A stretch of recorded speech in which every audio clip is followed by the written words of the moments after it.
자, 이제 건축법 4페이지입니다. 건축법 4. 건축 절차입니다. 이 편 또 보시면요. 요 한 페이지에서 많게는 3문제가 나왔습니다.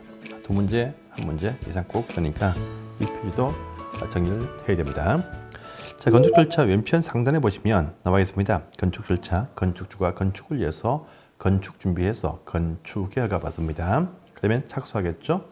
끝나면 사용 승인 검사 받습니다. 기본 절차인데요. 그 밑에 보시면 사전 결정 보이죠? 곧 뒤에 설명하겠지만 이것이 무엇이냐? 건축 허가를 받을 때 말입니다. 요건을 갖추면 허가해 준다가 원칙입니다. 요건을 못 갖추면 허가 안 해줍니다. 그런데 건축 제한이 참 많습니다. 그러니까 혼자서 판단하기 힘듭니다. 그러니까 본인이 어떤 땅에서 건축할 때 사전에 건축을 할 수 있는지를 미리 판단을 받아본다 해서 사전 결정이라는 절차 중요합니다. 참 많이 이용해야 됩니다. 자, 그런데 이 사전 결정을 딱 보시면은요, 모든 건물을 다 하지는 않습니다. 그래서 규모 작은 건물들은 안 하거든요. 그래서 이 곧 오른편에 밑에 보시면 건축 신고라고 하는 규모 작은 건물이 있습니다. 이것은 필요 없고 규모가 좀 큰 건물이 돼서 이제 첫 번째 보시면 그 대상이 건축 허가 받는 대상 규모가 되어야 사전 결정 신청을 할 수 있다 하시고요. 또 두 번째, 이왕 신청할 바에 뭘 동시에 한다. 규모 큰 건물이면 대개 다 건축위원회 심의를 받는 건물이 많습니다. 그래서 이왕 할 바에 건축위원회 심의도 같이 좀 해주시고 또 큰 건물 지을 때 교통에 관한 사항이 좀 중요합니다. 그래서 교통영향평가서에 관한 검토를 같이 동시에 신청을 할 수가 있다. 그래서 건축위원회 심의와 교통영향평가서 검토입니다. 이것들 교통영향평가서도 암기해 주십시오. 자, 그런데 혹시나 여기는 안 나와 있지만요. 이 해당 신청되어진 그 대지 면적이 일정 면적 이상이면 사전 환경성 검토합니다. 그래서 환경 영향 평가를 하는데 그것은 행정청에서 하는 일입니다. 그래서 혹시나 신청할 때 동시에 신청한 사항 중에서 건축위원회 심의와 환경 영향 평가서 검토 또는 환경 영향 평가라 말하면 안 됩니다. 교통이지 환경이 아니다. 교통 영향이지 환경 영향이 아닙니다. 그래서 이 부분 차이점을 두십시오. 그리고 효과가 더 중요하죠. 이 사전 결정을 받으면 곧바로 공사에 착수한 것이 아닙니다. 사전 결정을 해줬으니까 이제 편안하게 안심하게 건축 준비해서 건축 설계해서 건축 절차의 어떤 본래적인 어떤 절차 건축의 허가 신청이다랍니다. 그래서 결정 통지를 받으면 2년 안에 공사 착수가 아니고 다시 원래적인 처음으로 가서 건축 허가 신청의 의무가 있다라고 합니다. 그런데 신청 안 해. 그러면 했던 효력이 없어진답니다. 효과가 무엇이냐? 밑에 보면 나와 있습니다. 계산 농하 보이죠? 건축 사전 결정을 받으면 개발 행위라고 하는 다른 법에 있는 그 허가도 이미 간주한 것으로 간주한다. 그 다음에 큰 산을 끼고 또 논을 끼고 하천을 끼는 이런 장소에서 되겠다 보시면 아주 애매합니다. 그래서 이 산을 끼고 논을 끼고 어떤 물을 끼는 장소에서 큰 건물 지을 때 된다 안 된다 판단받는 것이 본래적인 어떤 목적이다 보면 됩니다. 그래서 개발 행위 허가와 산지 전용 허가, 농지 전용 허가와 하천 점용 허가를 받은 것으로 간주해 준다 해서 계산농하 이것을 기억하십시오. 그래서 이 편에서 근래에 보시면 참 자주 뜨고 있으니까 화물로 잘 뜨니까 꼭 기억을 하시고 정리하셔야 됩니다. 그 다음에 두 번째입니다. 그 다음에 이제 본래적인 절차죠. 건축의 허가입니다. 이제 이런 사전 결정을 하든 안 하든 관계없이 이 허가 대상 건물을 지을 때는 반드시 건축허가 신청을 합니다. 그러면 누구한테 하느냐 합니다. 여러분들 우리가 배웠지만 제일 국토행정에서 제일 상위에 누가 있습니까? 국토교통부 장관. 그 밑에 시도지사가 있습니다. 그 밑에 보시면 시군, 구청이 있습니다. 그런데 어떤 장소에 건축을 할 수 있다 없다는요. 상위에서 시도급에서 건축 대상물을 다 결정을 딱 해줍니다. 그리고 그게 맞는 건물인지 판단은 제일 밑에 하부행정청이죠. 시장, 군수, 구청장급에서 한다 해서 건축허가는요. 시군, 구청장이 합니다. 그런데 이 시군, 구청을 두지 않고 있는 특별자치시, 특별자치도는 밑에 자체 시군구가 없습니다. 주민이 뽑는 시군구가 없습니다. 물론 제주시가 있지만 임명합니다. 주민이 뽑는 시군 구청장만이 요 힘이 있지 그 말고는 없으니까 특별자치시, 자치도는 직접 허가를 한다. 그래서 허가는 특별자치시, 자치도, 시군 구청장이다. 이렇게 말합니다. 특별자치시 세종시 여기 말하죠. 예. 세종행정복합특별자치시. 예, 이렇게 보면 됩니다. 예. 거기 하나밖에 없습니까? 예. 이번에 특례시라고 또 수원시, 창원시 또 저기 용인시하고 고양시가 100만 넘어간다 해서 특례시인데 되었는데 그 특례시라는 어떤 법 반영이 아직 안 돼가지고 아마 그것도 시 도지사급에서 올려서 아마 지위를 부여할 겁니다. 그건 장치한 문제고 아직은 반영이 안 됐습니다. 자, 또 밑에 보시면 그러면 서울특별시와 인천광역시는 원래 구청장이 해야 됩니다. 그런데요, 규모 큰 거대한 건물 지을 때는 서울시와 인천시 등이 직접 합니다. 그래서 특별시장, 광역청이 허가를 하는 경우가 있습니다. 규모 큰 건물에서 21층 이상 큰 건물 나오죠. 롯데월드 등입니다. 그 다음에 규모나 청수는 안 나와도 연면적이 10만 제곱미터 이상 거대한 건물들, 컨벤션 센터 등의 이 거대한 건물도 전부 다 보시면 특별시장급에서 허가합니다. 자, 또 종전에 있던 건물을 30% 이상의 면적을 정축합니다. 하고 나니까 이것이 21층 이상 또는 10만 이상 된다 할 때 이 정축허가도 서울시, 인천시가 한다 이렇게 또 하시면 되겠습니다. 단 밑에 있죠.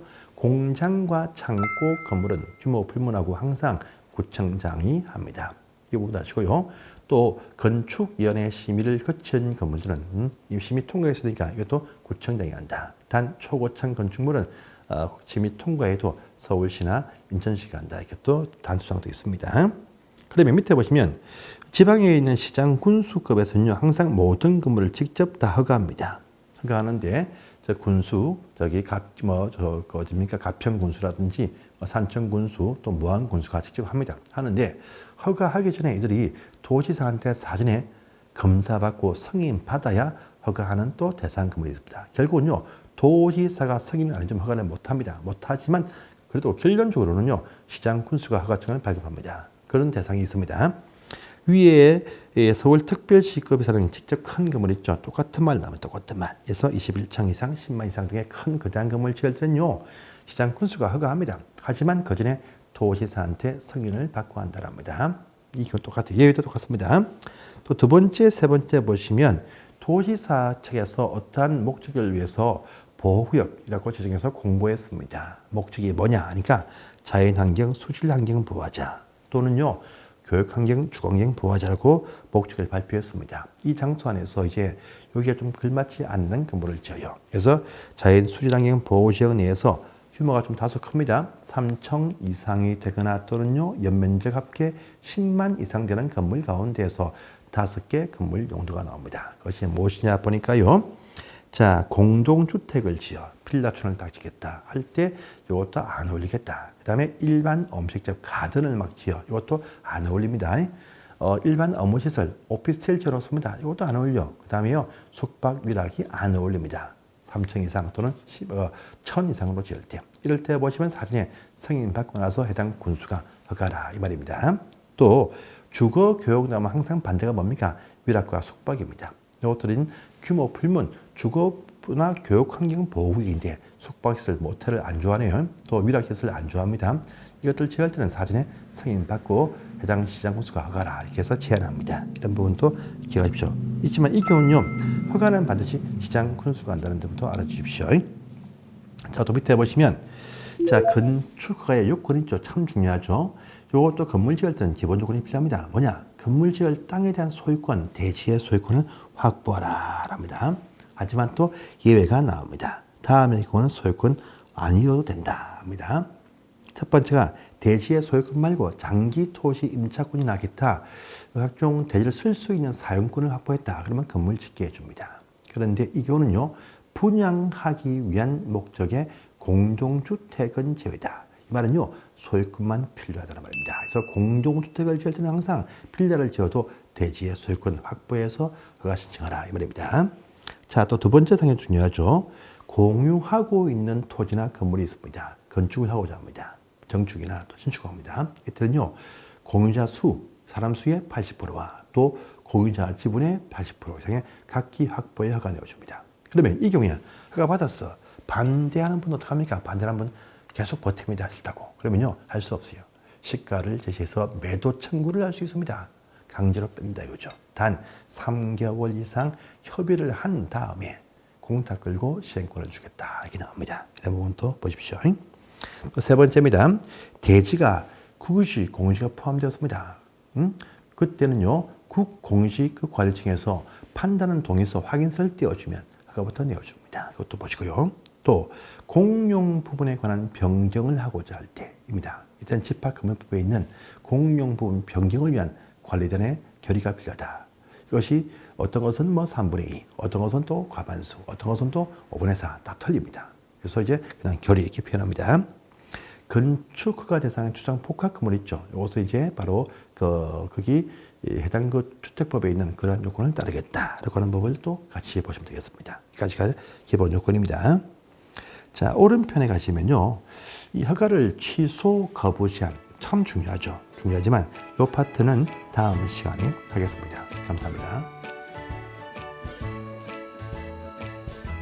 질문 안 합니까? 제일 거기에서 빈도수로 많이 나오는 문제는 이 페이지에서 권리에 보시면 사정 결정하고 허가의 요건 이거 치시면 잘 돼요. 뭐예요? 몰라요. 왜냐면 사정 결정은 상당히 건축할 때 이걸 예단해서 그냥 알아보고 하라. 그래서 실수하지 않게 그래서 국민한테 홍보하는 그런 의미가 있고, 그다음에 허가 요건은 신설되었는데 중요하죠. 그래서 이것이 3년 되었지만 상당히 중요한 상이야. 그래서 요건도 근데 건축 허가는 뭐 대부분 다 아니까 잘 요즘 내지 않고 지문에 살짝 띄우고 한 문제의 그림은 나오기 힘들죠. 그러니까 가정 결정과 허가 요건, 특히 매도 청구 이런 부분도 이어서 잘 뜨고 있습니다. 그래서 이 파트 왼쪽 파트도 한 문제가 나온다 보시고 대비를 해야 됩니다. 지금 질문이 간단하네요. 좋았습니다. 예. 밤 11시 넘어갑니다. 예. 일찍 자고 일찍 일어나는 건강한 어린이가 됩시다.